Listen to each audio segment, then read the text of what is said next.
Hi students, ഇന്ന് നമ്മൾ പഠിക്കാൻ പോകുന്നത് 10ാം ക്ലാസ്സിലെ രണ്ടാമത്തെ ചാപ്റ്ററായ സർക്കിൾസ് ആൻഡ് ആംഗിൾസ് അഥവാ വൃത്തങ്ങളും കോണുകളും എന്ന അധ്യായത്തിലെ 11ാമത്തെ പാർട്ടാണ് പഠിക്കുന്നത്. അതായത് പേജ് നമ്പർ 56-ലെ 5ഉം 6ഉം ചോദ്യങ്ങളാണ് നമ്മൾ ചെയ്യുന്നത്. ആദ്യം നമുക്ക് 5ാമത്തെ ചോദ്യം ചെയ്യാം. ചോദ്യം ഇതാണ്: in the first picture below an equilateral triangle is drawn with vertices on a circle and two of its vertices are joined to a point on the circle. In the second picture, a square is drawn with vertices on a circle and two of its vertices are joined to a point on the circle. In each figure, calculate the angle marked. അതായത് ചുവന്ന കളറിൽ mark ചെയ്തിരിക്കുന്ന ആംഗിളാണ് കണ്ടുപിടിക്കേണ്ടത്. ചുവടെയുള്ള ആദ്യത്തെ ചിത്രത്തിൽ മൂലകളെല്ലാം ഒരു വൃത്തത്തിലായ സമഭുജ ത്രികോണം വരച്ച് അതിൻ്റെ രണ്ട് മൂലകൾ വൃത്തത്തിലെ ഒരു ബിന്ദുവുമായി യോജിപ്പിച്ചിരിക്കുന്നു. രണ്ടാമത്തെ ചിത്രത്തിൽ മൂലകളെല്ലാം ഒരു വൃത്തത്തിലായ സമചതുരം വരച്ച് അതിൻ്റെ രണ്ട് മൂലകൾ വൃത്തത്തിലെ ഒരു ബിന്ദുവുമായി യോജിപ്പിച്ചിരിക്കുന്നു. രണ്ട് ചിത്രത്തിലെയും അടയാളപ്പെടുത്തിയിരിക്കുന്ന കോൺ കണക്കാക്കുക. ഇപ്പോൾ ഈ 5ാമത്തെ ചോദ്യത്തിൽ 2 ഫിഗറുണ്ട്. ആദ്യത്തെ ഫിഗറാണ് ഞാൻ ഇവിടെ വരച്ചിരിക്കുന്നത്. ഇവിടെ ഈ റെഡ് കളറിൽ മാർക്ക് ചെയ്തിരിക്കുന്ന ആംഗിൾ എത്ര ആണെന്നാണ് ചോദിച്ചിരിക്കുന്നത്. പിന്നെ ഇവിടെ പറഞ്ഞിരിക്കുന്നത് ഈ ട്രയാങ്കിൾ ഒരു ഇക്വലാറ്ററൽ ട്രയാങ്കിളാണ്, ഒരു സമഭുജ ത്രികോണമാണ് വന്നിരിക്കുന്നത്. അപ്പോൾ ഒരു സമഭുജ ത്രികോണം അഥവാ ഇക്വലാറ്ററൽ ട്രയാങ്കിളിലെ ഓരോ ആംഗിളിൻ്റെയും അളവ് 60 ഡിഗ്രിയാണെന്ന് നമുക്കറിയാം അല്ലേ. അപ്പോൾ നമുക്ക് ഇതിനെ ഒരു പേര് കൊടുക്കാം. ABCD എന്ന് പേര് കൊടുക്കാം. ഇവിടെ ആംഗിൾ എയും ആംഗിൾ ബിയും ആംഗിൾ ഡിയും, അതായത് ഈ മുകളിലെ ഇക്വലാറ്ററൽ ട്രയാങ്കിൾ ഈ സമഭുജ ത്രികോണത്തിലെ കോണുകളാണ് ഞാൻ പറഞ്ഞത്, 60 ഡിഗ്രി എന്നറിയാം. അപ്പോൾ നമുക്ക് ഈ കോണാണ് കണ്ടുപിടിക്കുന്നത്. ഈ റെഡ് കളറിൽ മാർക്ക് ചെയ്തിരിക്കുന്ന ആംഗിൾ കാണണം. അപ്പോൾ ഇത് 60 ആണ് നമുക്ക് മാർക്ക് ചെയ്യാം അല്ലേ. പിന്നെ ഈ എയും ബിയും സിയും ഡിയും സർക്കിളിൽ തന്നെയാണ് കിടക്കുന്നത്. എ എന്ന ബിന്ദുവും ബി എന്ന ബിന്ദുവും സി എന്ന ബിന്ദുവും ഡി എന്ന ബിന്ദുവും വൃത്തത്തിൽ തന്നെ കിടക്കുന്നതുകൊണ്ട് ഇതൊരു ചക്രീയ ചതുർഭുജം. അതുകൊണ്ട് ഇതൊരു സൈക്ലിക് ക്വാഡ്രിലാറ്ററലിൻ്റെ പ്രോപ്പർട്ടി എന്താണ്? അപ്പോൾ ഇവിടെ ഓപ്പോസിറ്റ് കിടക്കുന്ന ആംഗിൾസിൻ്റെ സമ്മ് 180 ആണ്. അപ്പോൾ ആംഗിൾ എയും ആംഗിൾ സിയും കൂടെ കൂട്ടുമ്പം 180 ഡിഗ്രി ആണെന്ന് നമുക്കറിയാം. കാരണം എന്താണ്? ഇതൊരു സൈക്ലിക് ക്വാഡ്രിലാറ്ററലാണ്, ചക്രീയ ചതുർഭുജമാണ്. അപ്പോൾ ആംഗിളെ 60 ഡിഗ്രിയാന്ന് നമുക്കറിയാം, കാരണം അതൊരു സമഭുജ ത്രികോണമായതുകൊണ്ട്. അപ്പോൾ 60 ഡിഗ്രി അത് ഇട്ട് കൊടുക്കുക. 60 plus angle C equal to 180 ഡിഗ്രിയാണ്. അപ്പോൾ ആംഗിൾ സി എത്ര വരും? 180 മൈനസ് 60, അതായത് ആംഗിൾ സി 120 ഡിഗ്രിന്ന് കിട്ടിയല്ലോ. ഇനി നമുക്ക് 2ാമത്തെ ഫിഗർ നോക്കാം. ഇവിടെയും നമുക്ക് ഈ റെഡ് കളറിൽ മാർക്ക് ചെയ്തിരിക്കുന്ന ആംഗിളാണ് കണ്ടുപിടിക്കേണ്ടത്. ഇതൊരു സ്ക്വയർ ആണ് തന്നിട്ടുണ്ട്. സമചതുരമാകുമ്പം ഓരോ കോണിൻ്റെയും അളവ് എത്രയാണ്? 90 ഡിഗ്രിയാണ് അല്ലേ. അപ്പോൾ ഇത് 90 ഡിഗ്രി നമുക്ക് മാർക്ക് ചെയ്യാമല്ലോ, 90 ഡിഗ്രി. ഇനി നമുക്കിവിടെ ഒരു സൈക്ലിക് ക്വാഡ്രിലാറ്ററൽ അഥവാ ചക്രീയ ചതുർഭുജം നമുക്ക് ഉണ്ടാക്കിയെടുക്കണം. അതിന് വേണ്ടിയിട്ട് നമ്മൾ എന്താ ചെയ്യുന്നതെന്ന് പറഞ്ഞാൽ ഒരു ഡയഗണൽ വരയ്ക്കുക, ഒരു വികർണം വരച്ചാൽ മതി. ഇനി നോക്കിക്കേ, ഞാൻ ഇതിന് പേര് കൊടുക്കാം. ABCD. ഈ പോയിന്റ് എടുക്കുന്നില്ല, കാരണം എന്താണെന്ന് പറഞ്ഞാൽ നമുക്ക് 4 പോയിന്റ്സ് മതി. 4 പോയിന്റ്സും സർക്കിളിൽ കിടന്നാൽ അതൊരു സൈക്ലിക് ക്വാഡ്രിലാറ്ററലാണ്. അപ്പോൾ ഈ പാർട്ട് നമ്മളങ്ങ് മായ്ച്ച് കളയുക. ക്ലിയർ ആയോ? അപ്പോൾ ഇനി ഈ ആംഗിളാണ് നമുക്ക് വേണ്ടത്. ഇനി ഇത് ഒരു റൈറ്റ് ട്രയാങ്കിളാണ്, അതൊരു മട്ട ത്രികോണമാണ്. ഈ സമചതുരത്തിൻ്റെ എല്ലാ വശങ്ങളും തുല്യമല്ലേ. അപ്പോൾ AB-യുടെ നീളം തന്നെയല്ലേ BD-യും. അപ്പോൾ ഇതെന്ത് ട്രയാങ്കിളാണ്? ഒരു മട്ടത്രികോണം മാത്രമല്ല, 2 വശങ്ങൾ തുല്യവും കൂടെ ആയതുകൊണ്ട് ഇതൊരു ഐസോസിലസ് റൈറ്റ് ട്രയാങ്കിളാണ്, സമപാർശ്വ മട്ടത്രികോണമാണ്. അപ്പോൾ സമപാർശ്വ മട്ടത്രികോണത്തിൻ്റെ 2 കോണുകൾ, മറ്റ് 2 കോണുകൾ എത്ര വീതമേ വരത്തുള്ളൂ? തുല്യമായിരിക്കും, 45 ഡിഗ്രി ആയിരിക്കും. ഇത് 45 ഡിഗ്രി, ഇതും 45 ഡിഗ്രി. ഇനി നോക്കിക്കേ, ആംഗിൾ എയും ആംഗിൾ സിയും കൂടെ കൂട്ടുമ്പം 180 ഡിഗ്രിയാണ്. നേരത്തെ പോലെ തന്നെ സൈക്ലിക് ക്വാഡ്രിലാറ്ററൽ ചക്രീയ ചതുർഭുജം ആണ് അല്ലേ. ചക്രീയമാകുമ്പോൾ അതിൻ്റെ എതിർകോണുകളുടെ തുക 180 ആയിരിക്കും. നമുക്ക് ഈ സി ആണ് കണ്ടുപിടിക്കേണ്ടത്, അതുകൊണ്ട് സി ഉൾപ്പെടുത്തി വേണം എഴുതാൻ. ഇനി A 45 ആണ്. 45 plus angle C equal to 180. Angle C equal to 180 minus 45. അപ്പോൾ 135 എന്ന് വന്നല്ലോ. ഈ 2 ക്വസ്റ്റ്യനും മനസ്സിലായല്ലോ. ഇനി നമുക്ക് 6ാമത്തെ ചോദ്യം ചെയ്യാം. അതിനകത്തും 2 ക്വസ്റ്റ്യൻ. ഇവിടെ ക്വസ്റ്റ്യൻ ഇതാണ്. In the picture below 2 circles intersect at P and Q. Lines through these points meet the circles at A, B, C and D. The lines AC and BD are not parallel. Prove that if these lines are of equal length, then ABDC is a cyclic quadrilateral. അതായത് ചിത്രത്തിലെ വൃത്തങ്ങൾ P Q എന്നീ ബിന്ദുക്കൾ മുറിച്ചു കിടക്കുന്നു. ഈ ബിന്ദുക്കളിലൂടെ 2 വരകൾ വൃത്തങ്ങളുമായി A, B, C, D എന്നീ ബിന്ദുക്കളിൽ കൂട്ടിമുട്ടുന്നു. എ, സി, ബി, ഡി എന്നീ വരകൾ സമാന്തരമല്ല. ഈ വരകൾക്ക് ഒരേ നീളം ആണെങ്കിൽ എ, ബി, ഡി, സി ചക്രീയ ചതുർഭുജം ആണെന്ന് തെളിയിക്കുക. ഇവിടെ 2 സർക്കിളുകൾ ഉണ്ടല്ലോ അല്ലേ. അപ്പോൾ ആദ്യത്തെ സർക്കിളിൽ നമുക്കൊരു സൈക്ലിക് ക്വാഡ്രിലാറ്ററൽ ചക്രീയ ചതുർഭുജം ഉണ്ടാക്കാം. രണ്ടാമത്തേലും ഉണ്ടാക്കാം. അതായത് ഈ പി എന്ന പോയിന്റും ക്യൂ എന്ന പോയിന്റും കൂടെ ജോയിൻ ചെയ്താൽ മതിയല്ലോ. ഇപ്പം നമുക്ക് എന്താ കിട്ടിയത്? ആദ്യത്തെ സർക്കിളായ ഈ വലിയ സർക്കിളിൽ നിന്ന്, ഈ വലിയ വൃത്തത്തിൽ നിന്ന് എയും ബിയും ക്യൂവും പിയും വൃത്തത്തെ കിടക്കുന്ന പോയിന്റ്സ് ആണ് നമുക്ക് മനസ്സിലായി. അതിൽ നിന്ന് നമുക്ക് എന്തെഴുതാം? A B Q P is cyclic. A B Q P ഒരു ചക്രീയമാണ് എന്ന് നമുക്കറിയാമല്ലോ. അതേപോലെ രണ്ടാമത്തെ സർക്കിള്, ചെറിയ സർക്കിള്, അതിലെ പോയിന്റ്സ് ആണ് പി ക്യൂ ഡി സി അല്ലേ. ഇത് 4ഉം ഈ വൃത്തത്തിലാണല്ലോ കിടക്കുന്നത്. അപ്പോൾ നമുക്ക് എന്തെഴുതാം? P Q D C is cyclic. രണ്ടാമത്തെ സർക്കിളിൽ നിന്ന് നമുക്ക് എഴുതാൻ പറ്റും. രണ്ടാമത്തെ വൃത്തത്തിൽ നിന്ന് പി ക്യൂ ഡി സി ചക്രീയമാണെന്ന് നമുക്ക് എഴുതാമല്ലോ.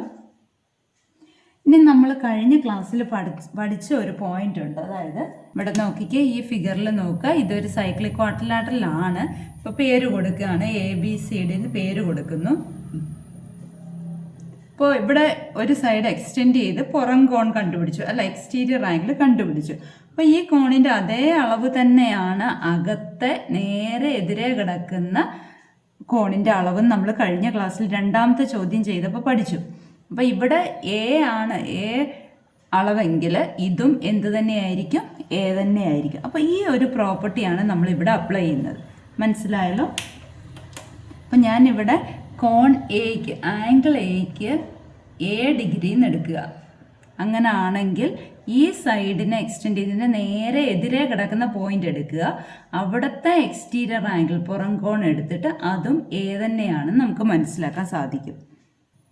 അപ്പോൾ നമുക്ക് എഴുതാം let angle A equal to A.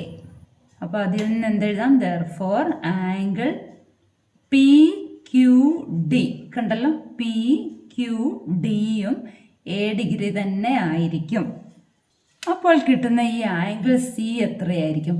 കാരണം എന്താണ്? പി ക്യൂ ഡി സി ഒരു സൈക്ലിക് ക്വാഡ്രിലാറ്ററലാണ്, നമുക്ക് ഇവിടെ നിന്ന് കിട്ടിയിട്ടുണ്ട്. പി ക്യൂ ഡി സി ചക്രീയമാണ്. അപ്പോൾ ഈ എതിർകോണുകളാണല്ലോ ഈ ആംഗിൾ എയും ഇപ്പം ഞാൻ മാർക്ക് ചെയ്ത റെഡ് കളറിലെ ആംഗിൾ. അപ്പോൾ ഇത് എത്ര വരും? 180 മൈനസ് എ വരും. അപ്പോൾ angle C equal to 180 minus A എന്ന് എഴുതാമല്ലോ. കാരണം എന്താണ്? P Q D C is cyclic. P Q D C ചക്രീയമായതുകൊണ്ട് ആംഗിൾ സി, കോൺ സി എന്ന് പറയുന്നത് 180 മൈനസ് എ ആണ്. ഇനി നമ്മളോട് ചോദിച്ചിരിക്കുന്ന എന്താണ്? A B D C cyclic ആകണം. എ ബി ഡി സി, അതായത് ഈ വലിയ ഗ്രീൻ കളറിൽ ഞാൻ മാർക്ക് ചെയ്തിരിക്കുന്നത് സൈക്ലിക് ക്വാഡ്രിലാറ്ററൽ ആകണം, അതായത് ചക്രീയമാകണം. അതായത് നമ്മൾ ഈ എ ബി സി ഡി ഉൾപ്പെടുത്തി ഒരു വൃത്തം നമുക്ക് വരയ്ക്കാൻ പറ്റും എന്നാണ്, വലിയ വൃത്തം വരയ്ക്കാൻ പറ്റും എന്നാണ് നമ്മൾ തെളിയിക്കേണ്ടത്. അത് തെളിയിക്കാൻ വേണ്ടിയിട്ട് നമ്മൾ എന്താ ചെയ്യേണ്ടത്? എതിർകോണുകളുടെ തുക 180 ആണെന്ന് തെളിയിച്ചാൽ മതി. പക്ഷെ ഇവിടെ വേറൊരു പോയിന്റ് പറഞ്ഞിട്ടുണ്ട്, A C equal to B D. ഇത് ഇമ്പോർട്ടൻ്റ് ആയിട്ട് നമ്മൾ നോക്കണം. എ സിയും ബി ഡിയും തുല്യമാണ് എന്ന പോയിന്റ് നമുക്ക് തന്നിട്ടുള്ള പോയിന്റ് ഗിവൺ ആണ്. അപ്പോൾ 2 ലൈൻസ് തുല്യമാണ് അല്ലേ. ഇവിടെ ആംഗിൾ എയും ആംഗിൾ സിയും കൂടെ കൂട്ടി നോക്കാൻ പോവാ നമ്മൾ. A C equal to B ഡിയും തന്നിട്ടുണ്ട്. Angle A plus angle C എന്താണ്? ആംഗിൾ എ ആണ്, ആംഗിൾ സി 180 മൈനസ് എ ആണ്. അപ്പോൾ ഈ എയും മൈനസ് എയും കൂടെ ക്യാൻസലായിട്ട് angle A plus angle C 180 കിട്ടിയില്ലേ? അപ്പോൾ ആംഗിൾ എയും ആംഗിൾ സിയും ഇത് രണ്ടും കൂടെ കൂട്ടുമ്പോൾ 180 കിട്ടിയാൽ രണ്ട് ലൈൻസ് പാരലൽ, അതിനെ ഒരു ട്രാൻസ്വേഴ്സിൽ കട്ട് ചെയ്യുന്നു. അപ്പോൾ കട്ട് ചെയ്യുമ്പം ഈ രണ്ട് കോണുകളുടെ അളവുകളുടെ തുക 180 ആയിരിക്കും. അതായത് രണ്ട് പാരലായിട്ട് കിടക്കുന്നതിൻ്റെ ഇടയ്ക്കുള്ള ആംഗിളുകൾ. മനസ്സിലായല്ലോ? അപ്പോൾ ഇവിടെ രണ്ട് ആംഗിളുകളാണ് എയും 180 മൈനസ് എയും. ഇത് രണ്ടും കൂടെ കൂട്ടിയപ്പോൾ 180 കിട്ടി എന്ന് അതിൻ്റെ അർത്ഥം ആ രണ്ടറ്റത്ത് കിടക്കുന്ന ആ രണ്ട് വരകൾ പാരലാണ്. അപ്പോൾ ഇവിടെ നിന്ന് എന്തെഴുതാം? നോക്കിക്കേ, ഈ രണ്ട് ആംഗിളുകൾ കൂട്ടിയപ്പോഴാണ് നമുക്ക് 180 കിട്ടിയത്. അപ്പോൾ ഏത് രണ്ട് വശങ്ങൾ സമാന്തരമാകും? ഈ രണ്ട് വശങ്ങൾ സമാന്തരമാകും, പാരലാകും. A B parallel C D നമുക്ക് എഴുതാമല്ലോ. അപ്പോൾ A B parallel C D എന്നും കിട്ടി, A C equal to B ഡിയും ആണെങ്കിൽ ആ എ ബി സി ഡി എന്താകും? ഐസോസിലസ് ട്രപ്പീസിയമാകും.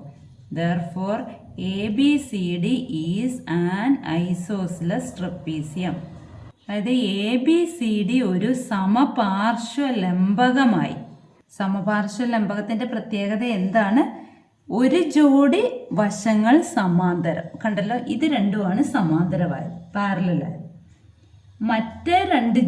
മറ്റേ ജോഡി തുല്യവും. അപ്പോൾ അത് രണ്ടും കിട്ടിയല്ലോ. A C equal to B D തുല്യമായിട്ടുള്ളതും കിട്ടി. നമ്മളിപ്പോൾ ഇവിടെ തെളിയിച്ചു മറ്റേ ജോഡി സമാന്തരമാകുന്നു. അപ്പോൾ ഇതെന്തായി? ഐസോസിലസ് ട്രപ്പീസിയമായി. അപ്പോൾ ഒരു ഐസോസിലസ് ട്രപ്പീസിയം അഥവാ സമപാർശ്വ ലംബകം എന്താണ്? സൈക്ലിക് ആണ്. Therefore ABCD is cyclic. Therefore ABDC is cyclic അല്ലെങ്കിൽ ചക്രീയമാണ്. ഇനി ഇതിൻ്റെ രണ്ടാമത്തെ പാർട്ടിൽ 3 സർക്കിളുകളുണ്ട്, അതും കൂടെ നമുക്ക് ചെയ്യാം. 6ാമത്തെ ക്വസ്റ്റ്യനിലെ രണ്ടാമത്തെ പാർട്ട് 57ാമത്തെ പേജിലാണ് കിടക്കുന്നത്. അവിടെ ചോദ്യം ഇതാണ്: in the picture the circles on the left and right intersect the middle circle at P, Q, R and S. Lines joining these meet the left and right circles at A, B, C and D. Prove that ABCD is a cyclic quadrilateral. അതായത് ചിത്രത്തിലെ ഇടതും വലതും വൃത്തങ്ങൾ നടുവിലെ വൃത്തത്തിനെ മുറിച്ച് കിടക്കുന്ന ബിന്ദുക്കളാണ് P, Q, R, S. ഇവ യോജിപ്പിക്കുന്ന വരകൾ ഇടതും വലതും വൃത്തങ്ങളുമായി A B C D എന്നീ ബിന്ദുക്കളിൽ കൂട്ടിമുട്ടുന്നു. എ ബി ഡി സി ചക്രീയ ചതുർഭുജം ആണെന്ന് തെളിയിക്കുക. ബോർഡിൽ വരച്ചാൽ കൂടുതൽ സ്പേസ് എടുക്കുന്നതുകൊണ്ട് ഞാൻ വേറെ എടുത്താണ്. അപ്പോൾ നമുക്ക് സ്റ്റെപ്സൊക്കെ എഴുതാൻ സ്ഥലം കിട്ടും. ഇവിടെയും നമുക്ക് പ്രൂവ് ചെയ്യേണ്ടത് A B D C cyclic ആണെന്ന് പ്രൂവ് ചെയ്യണം. ഇവിടെ 3 സർക്കിളുകളുണ്ട് അല്ലെ, 3 വൃത്തങ്ങളുണ്ട്. ഇവിടെ നമ്മൾ നേരത്തെ ചെയ്ത പോലെ പി എം ക്യൂവും കൂടെ ജോയിൻ ചെയ്തു, അതേപോലെ ആറും എസും കൂടെ ജോയിൻ ചെയ്തു. അപ്പോൾ എ ബി ക്യു പി സൈക്ലിക്കായി ചക്രീയമായി, പി ക്യു എസ് ആർ ചക്രീയമായി സൈക്ലിക് ക്വാഡ്രിലാറ്ററലായി, ആർ എസ് ഡി സിയും സൈക്ലിക് ക്വാഡ്രിലാറ്ററൽ. അപ്പം ഞാനിവിടെ 3 സൈക്ലിക് ക്വാഡ്രിലാറ്ററലാണെന്ന് എഴുതുകയാണ്. അപ്പോൾ ഇത് 3 ചക്രീയമാണെന്ന് എഴുതുക. നമുക്ക് പ്രൂവ് ചെയ്യേണ്ടത് എന്താണ്? A B D C cyclic ആണെന്നാണ് പ്രൂവ് ചെയ്യേണ്ടത്. എ ബി ഡി സി ചക്രീയമാണെന്നാണ് നമുക്ക് തെളിയിക്കേണ്ടത്. അതായത് ഈ ആംഗിൾ എയും ആംഗിൾ ഡിയും കൂടെ കൂട്ടുമ്പോൾ 180 കിട്ടണം എന്നല്ലേ തെളിയിക്കേണ്ടത്?